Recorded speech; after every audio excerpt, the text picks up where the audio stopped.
बृहस्पति को बुद्धि और शिक्षा का कारक माना जाता है। गुरुवार को बृहस्पति देव की पूजा करने से धन, विद्या, मान, सम्मान, प्रतिष्ठा के साथ मनोवांछित फल की प्राप्ति होती है। धार्मिक ग्रंथों के अनुसार गुरुवार को भगवान बृहस्पति की पूजा का विधान है। गुरुवार के दिन व्रत और कथा सुनने से घर में सुख समृद्धि बनी रहती है। गुरुवार व्रत कथा के अनुसार प्राचीन काल में एक बड़ा प्रतापी और दानी राजा था। वह हर गुरुवार को व्रत रखता था, दीन दुखियों की मदद करके पुण्य प्राप्त करता था। परंतु यह बात उसकी रानी को अच्छी नहीं लगती थी। वह न तो व्रत करती थी, दान पुण्य में भी विश्वास नहीं करती थी और राजा को भी ऐसा करने से मना करती थी। एक बार राजा शिकार खेलने के लिए वन में गए। घर पे रानी और दासी थी। तो गुरु बृहस्पति साधु का रूप धारण कर राजा के दरवाजे पर भिक्षा मांगने आए। साधु ने जब रानी से भिक्षा मांगी तो वह कहने लगी, हे महाराज, इस दान पुण्य से तंग आ गई, कोई ऐसा उपाय बताए जिससे सारा धन नष्ट हो जाए। इतना सुनकर बृहस्पति देव ने कहा, हे देवी, तुम बड़ी विचित्र हो। संतान और धन से कोई दुखी होता है? अगर अधिक धन है तो इसे शुभ कार्यों में लगाओ। कुंवारी कन्याओं का विवाह कराओ, विद्यालय और बाग बगीचे का निर्माण कराओ, जिससे तुम्हारे दोनों लोग सुधरे। परंतु साधु की बातों से रानी खुश नहीं हुई। उसने कहा, मुझे ऐसे धन की आवश्यकता नहीं है जिसे मैं दान दूं, जिसे संभालने में मेरा सारा समय नष्ट हो जाए। तब साधु ने कहा, अगर तुम्हारी ऐसी इच्छा है तो मैं तुम्हें बताता हूँ, तुम वैसा ही करना। गुरुवार के दिन घर को गोबर से लीपना, बालों को पीली मिट्टी से धोना, राजा को हजामत बनाने को कहना, भोजन में मांस मदिरा का प्रयोग करना, कपड़े धोबी के यहाँ धुलने देना। 7 बृहस्पतिवार में तुम्हारा समस्त धन नष्ट हो जाएगा। ऐसा कहकर साधु महाराज वहाँ से चले गए। साधु की कई बातों के अनुसार पूरा करते हुए रानी को केवल 3 बृहस्पतिवार ही बीते थे कि संपूर्ण संपत्ति नष्ट हो गई। भोजन के लिए राजा का परिवार तरसने लगा। राजा ने रानी से बोला, हे रानी, तुम यहीं रहो, मैं दूसरे देश जाता हूँ। सभी लोग मुझे जानते हैं, यहाँ मैं छोटा कार्य नहीं कर सकता। ऐसा कहकर राजा दूसरे देश चला गया। जंगल से लकड़ी काट कर लाता, शहर बेचता, अपना जीवन यापन करता।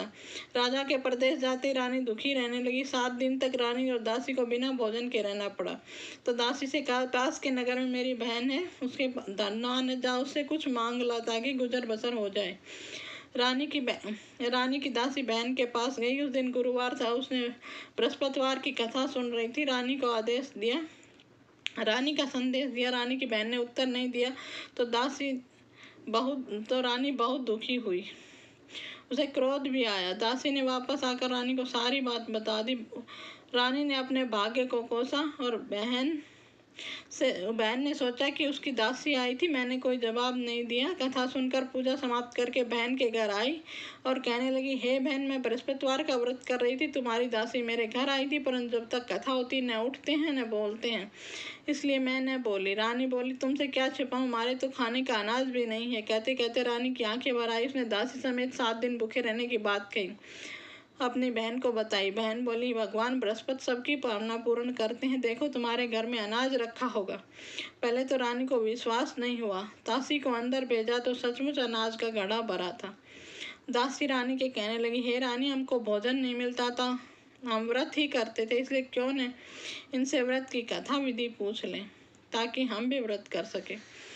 तो रानी ने अपनी बहन से बृहस्पतिवार की व्रत विधि पूछी।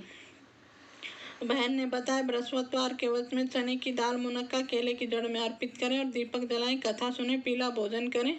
बृहस्पति देव भगवान बहुत प्रसन्न होते हैं। व्रत और पूजा विधि बताकर रानी की बहन अपने घर लौट गई। 7 दिन बाद जब गुरुवार आया, रानी और दासी ने व्रत रखा। गुड़साल से जाकर चना गुड़ ले आई, केले की जड़ और विष्णु की पूजा की। अब पीला भोजन की चिंता। चूंकि व्रत रखा था, बृहस्पति देव प्रसन्न थे। एक साधारण व्यक्ति का रूप धारण कर 2 थालों में पीला भोजन दासी को देकर गए। भोजन पाकर दासी बहुत प्रसन्न हुई। रानी ने भी साथ मिलकर भोजन ग्रहण किया। उसके बाद सभी गुरुवार को व्रत पूजा करने लगी। बृहस्पति देव की कृपा से उनके पास फिर से धन धान्य आ गया, परंतु रानी फिर से पहले की तरह आलस करने लगी। तब दासी बोली, हे रानी, तुम पहले भी इस प्रकार आलस करती थी, तुम्हें धन रखने में कष्ट होता था, सभी धन नष्ट हो गया। अब तुम बृहस्पति देव की कृपा से धन मिला, फिर से आलस करने लगी हो। रानी को समझाते हो दासी कहती है, बड़ी मुसीबतों से हमने ये धन पाए, दान पुण्य करना चाहिए, भूखों को भोजन कराओ, धन को शुभ कार्यों में खर्च करो, तुम्हारे कुल का यश बढ़ेगा, स्वर्ग की प्राप्ति होगी, पितृ प्रसन्न होंगे। दासी की बात सुनकर रानी अपना धन शुभ कार्यों में खर्च करने लगी और इससे पूरे नगर में उनका यश बढ़ने लगा। बृहस्पति देव की आरती।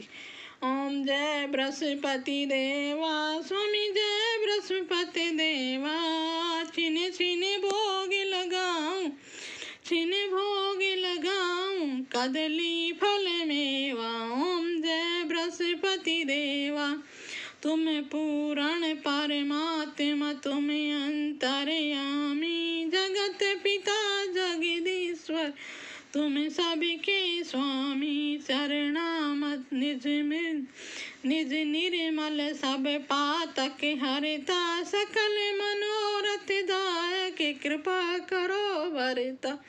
तन मन धन अर्पण करे, जो जन शरण पड़े, प्रभु तुम पर कट हो कर आकर द्वार खड़े।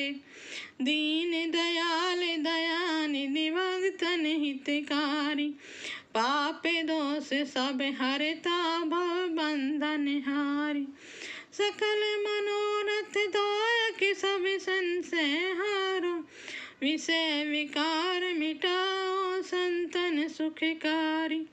जो कोई आरती तेरी प्रेम सहित गावे, जेठानंद आनंद सुनिश्चय पावे।